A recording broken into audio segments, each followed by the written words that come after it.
Hello everyone, कैसे हैं आप सब। आई होप सब अच्छे होंगे और जो टारगेट्स आपको मिले थे इस वीक के लिए वो भी आपने कंप्लीट कर लिए होंगे या फिर आपने, मैं मान के चलती हूँ कि 90% उसको कवर कर लिया होगा।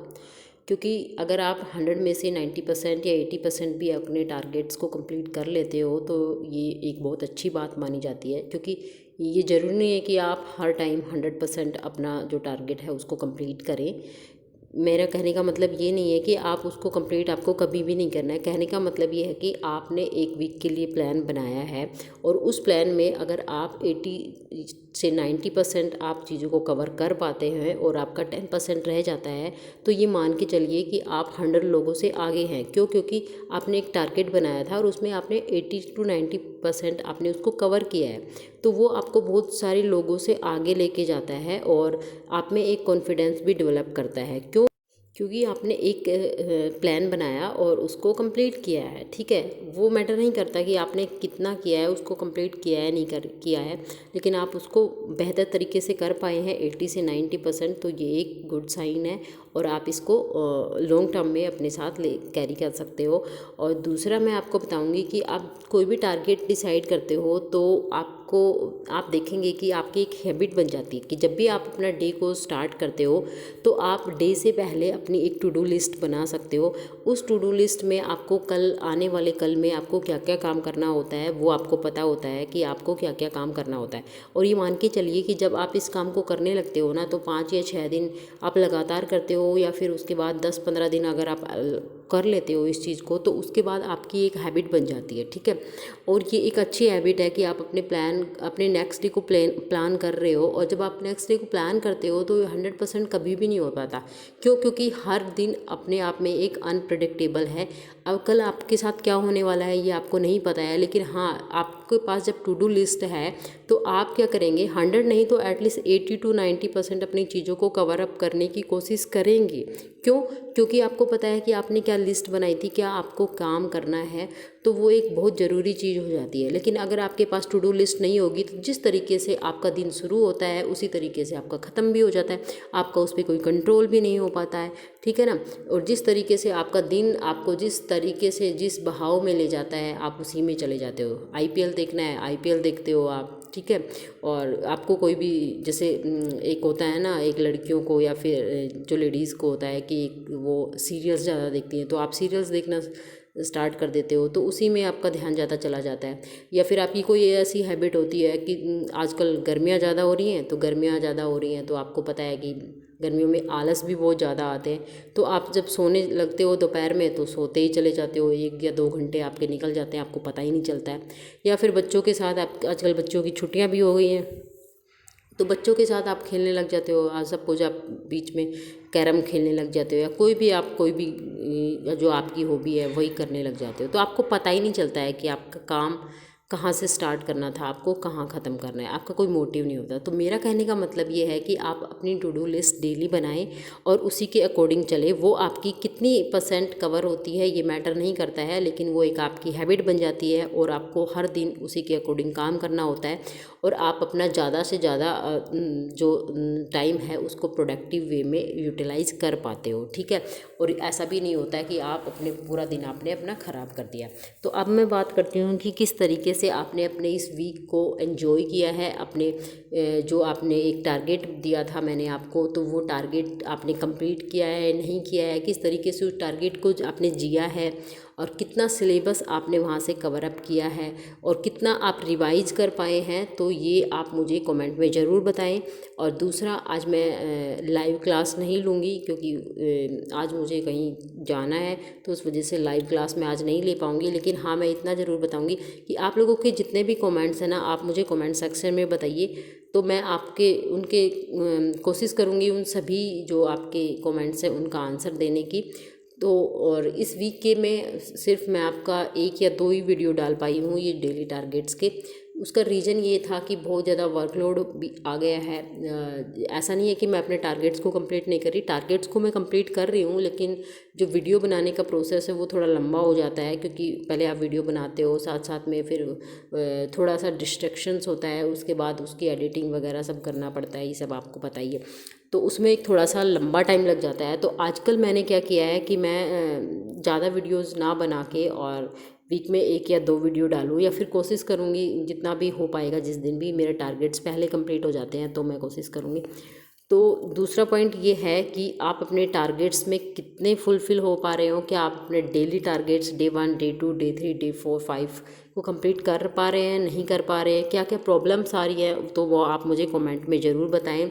और ये कमेंट मुझे मिला था कि हम रिवीजन कैसे करें, तो वो मैं आपको बता दूं कि जैसे मैंने पहले वाली वीडियो में डाला था कि जो मैंने हेलो एल्केन्स का रिवीजन किया था, उसके बाद मैं आज उसका क्या कर रही हूँ, MCQs लगा रही हूँ। ठीक है, तो मैंने क्या किया है कि अभी रिसेंटली उस चैप्टर को पढ़ा है, हेलो एल्केन्स वाले को, फिर मैंने उसको रिवाइज़ कर लिया। रिवाइज़ मैंने किया कि कैसे किया कि उसको जो रीडिंग मैंने पहले ली थी, और मैं आपको एक अच्छी सी बात बता देती हूँ कि जब भी आप रिवीजन करने बैठें तो उससे पहले जो आपकी फ़र्स्ट रीडिंग होती है किसी भी चैप्टर की, तो वो बहुत ज़्यादा इफ़ेक्टिव होनी चाहिए, क्योंकि आपकी फ़र्स्ट रीडिंग और आपके रिवीजन में एक इन्वर्सली प्रोपोर्शनल का रिलेशन होता है।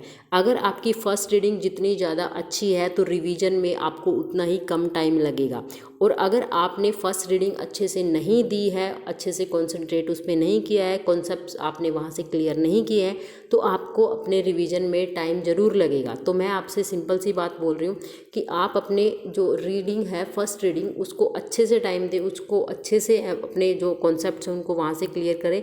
Automatically it will sort up your revision time. ठीक है, तो यही मैं आपको कहना चाहूँगी कि आप रिवीजन जब भी करें उसमें आपको कम टाइम लगेगा। तो अभी मैंने क्या किया कि MCQs मैं इस चैप्टर के लगा रही हूँ, रिवीजन में मुझे ज़्यादा टाइम नहीं लगा था, तो अब मैं उसके MCQs कर रही हूँ। अब बात करती हूँ कि अब मैंने ये चैप्टर किया है, इसके MCQs भी मैंने कंप्लीट कर लिए हैं, तो अब मैं इसका रिवीजन कब करूँगी। देखो अभी मैंने रिसेंट ये पढ़ा है, MCQs भी हो गए, दैट मीन्स मेरे कॉन्सेप्ट्स भी क्लियर है और मैंने इसकी प्रैक्टिस भी कर ली है। अब बात करते हैं कि इसका रिवीजन हम कब करेंगे। तो इसका रिवीजन हम अभी नहीं करेंगे, 2 या 3 दिन बाद, मैंने क्या बोला, 2 या 3 दिन बाद हम इसको क्या करेंगे। और रिवीजन का मतलब ये नहीं कि मैं इस चैप्टर को पूरा ही रीड करूँगी, नो नो, अभी मैंने रिसेंट पढ़ा था और अभी मैंने इसके MCQs भी किए हैं, तो अब मैं क्या करूँगी, सिर्फ और सिर्फ इसकी जो मेन पॉइंट्स है, मेन हेडिंग्स है, या फिर मैंने कोई हाईलाइट पॉइंट किया हुआ है जो मुझे लर्न नहीं होता, बार बार मुझे उसको पढ़ना पड़ता है, मेमोराइज करना पड़ता है, तो मैं उसी को ही एक बार रिवाइज करूँगी। और उसके बाद MCQs वाले पोर्शन में आऊँगी और उसमें मैं जो भी रैंडमली कोई भी क्वेश्चन आएगा उसको वहाँ से उठाऊँगी, और मैक्सिमम 15 से 20 क्वेश्चंस मैं वहाँ से करूँगी। ऐसा नहीं है कि मेरा जो आया मैंने स्टार्टिंग के कर लिए, एंड में कर लिए, कोई भी रैंडमली आप क्वेश्चन वहाँ से उठा सकते हो। 15 से 20 क्वेश्चंस आप कर लोगे तो आपको वहाँ से पता चल जाएगा कि हाँ, मतलब वो चीज़ें आपके रिकॉल हो जाएंगी आपके माइंड में, तो आपको एक बेस मिल जाएगा कि हाँ मैंने रिवाइज कर लिया। इसका मतलब ये नहीं कि आप प्रॉपर आप उस चैप्टर पे जाओगे, प्रॉपर उसकी रीडिंग लगाओगे, नोट्स की रीडिंग लगाओगे। नोट्स की रीडिंग लगाना और नोट्स को पढ़ना इज़ नॉट द रिवीजन। आपको रिवीजन करना है तो रिवीजन का बेस्ट तरीका है, अगर आपके पास कोई भी ऐसा सब्जेक्ट है, सपोज केमिस्ट्री की बात हो रही है, तो केमिस्ट्री में जब आप रिवाइज कर रहे हो ना, तो केमिस्ट्री में आपके बहुत सारे न्यूमेरिकल पोर्शंस भी होते हैं, कॉन्सेप्चुअल बेस्ड चीज़ें भी होती है, थ्योरी भी होती है। तो आपको क्या करना होता है, अगर जिस भी सब्जेक्ट में आपके मैथमेटिकल पोर्शन ज़्यादा आ रहा है, न्यूमेरिकल पोर्शन ज़्यादा आ रहा है, तो उसका बेस्ट तरीका है आप MCQs को सोल्व करें। जब आप MCQs को सोल्व करेंगे तो आपको खुद ब खुद पता चल जाएगा कि आपको कौन से MCQs हैं, किस कॉन्सेप्ट्स में आपको प्रॉब्लम आ रही है। तो आपको क्या करना है, बैक में जाना है और उसी ही टॉपिक से रिलेटेड आपको जो भी हाईलाइटेड पॉइंट्स हैं आपके, या फिर जो भी की पॉइंट्स हैं, उनको एक बार दोबारा से रिवाइज कर लेना है। ऐसा नहीं है कि आप दोबारा जाएंगे और उसको कंप्लीट को पढ़ेंगे, दिस इज़ नॉट पॉसिबल, क्योंकि आपको अपना सिलेबस भी कवर करना है और रिवाइज भी करना है। तो रिवाइज का एक सिंपल सा फंडा होता है कि आप डेली उसको 10 मिनट्स दे सकते हो, 10, या मान के चलो थोड़ा लेंदी आपका जो भी टॉपिक है तो आप 30 मिनट्स उसको दे सकते हो। तो डेली आप अपनी 30 मिनट्स निकालिए, जो भी आप सुबह पढ़ते हो तो शाम को उसमें उसका रिवाइज कर लेते हो, क्योंकि सुबह सुबह पढ़ा है, आज ही पढ़ा है, तो दैट मीन्स वो चीज़ें आपको याद हैं। ठीक है, तो शाम के टाइम सिर्फ आपको उसको रिवाइज करना है। रिवाइज 10 मिनट्स आप और अपने आप को एक टाइम पीरियड में बांधे, जब आपको पता है कि मुझे ये वाला चैप्टर है जो मैंने आज पूरे दिन लगाया है, उसमें 2.5 घंटे में मैंने ये अपने कंप्लीट चैप्टर किया है। तो अब मुझे सिर्फ इसमें 10 या 15 मिनट्स देनी है और 10-15 मिनट्स में I have to cover this topic. और जब तक आप अपने आप को टाइम में बाउंड नहीं करेंगे ना, तो क्योंकि आपके पास एक लिमिट नहीं होगी, एक टारगेट नहीं होगा, तो आप उस चीज़ को 30 मिनट्स वाले को 45 मिनट्स भी ले जा सकते हो सकता है कभी ना कभी वो 1 घंटे में भी कंप्लीट हो जाए। ठीक है, तो मेरा कहने का मतलब ये है कि आपको करना क्या है, आपको सिर्फ और सिर्फ डेली रिवाइज करना है, डेली बेसिस पे। फिर उसको 3 दिन के बाद आप रिवाइज कर सकते हो। रिवाइज करने का तरीका मैंने बताया, न्यूमेरिकल पोर्शन है तो बेस्ट तरीका इज सोल्व MCQs क्वेश्चंस। जब आप MCQ टाइप क्वेश्चंस को सोल्व करते हो तो ऑटोमेटिकली आपके कॉन्सेप्ट जो है वो वहाँ पे यूज हो जाते हैं और आपका रिवीजन हो जाता है। तो इसका मतलब ये नहीं कि आप थ्योरी को पढ़े जा रहे हो और नोट्स को रिवाइज कर रहे हो, वो एक बेस्ट तरीका नहीं है। बेस्ट तरीका है you have to solve the MCQs type questions that will also cover your concepts and you will also do your practice. ठीक है, तो इसी तरीके से आप अपने रिवीजन को कर सकते हो। अब मैंने इसका MCQs निकाल लिए हैं, आज पूरा कंप्लीट कर लिया है इसको। तो जब भी मैं इस चैप्टर से करना चाहूँगी रिवीजन या थर्ड डे पे करूँगी, ऐसा नहीं है कि अभी मैंने इसी के कर लिए। तो थर्ड डे पे क्या होगा कि थर्ड डे पे मैं सिर्फ यहाँ से इस चैप्टर को मैं बुक उठाऊँगी और इसके रैंडमली कोई भी क्वेश्चन मेरे सामने आ गया, मुझे पता ही है कि कहाँ, जब मैंने इसको पूरा कवर किया है तो कौन से क्वेश्चंस कहाँ पे किस टाइप के, तो वहाँ से 15 से 20 क्वेश्चन सोल्व कर लूँगी। मेरा पूरा का पूरा मुझे पता चल जाएगा कि हाँ ये टॉपिक मेरे कवर हो गए, कॉन्सेप्ट्स यूज हो जाएंगे और मेरा रिवीजन हो जाएगा।